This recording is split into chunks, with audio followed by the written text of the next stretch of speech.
Yeah, well, unfortunately, the president just got up and walked out.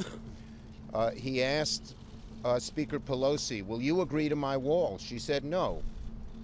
And he just got up and said, then we have nothing to discuss, and he just walked out.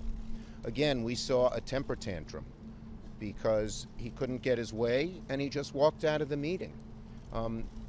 I asked him to open up the government, that tomorrow so many people will have trouble paying their mortgages, paying their bills, dealing with situations when they don't get paid. And I said, just why won't you do that? We'll continue to discuss. We're willing to discuss anything. And he said, if I open up the government, you won't do what I want. That's cruel.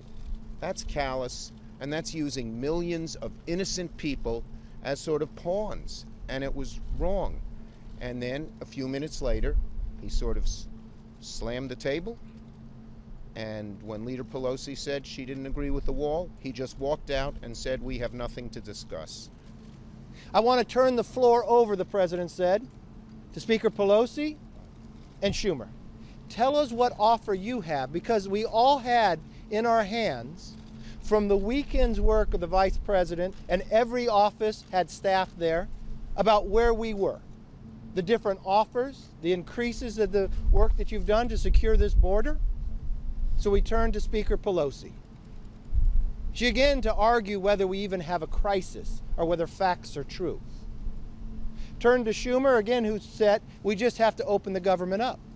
The president would go back and forth in a negotiation in a very respectful way. I saw Schumer continue to raise his voice. The president then turned to the speaker and politely asked her, okay, Nancy, if we open the government up in 30 days, could we have border security?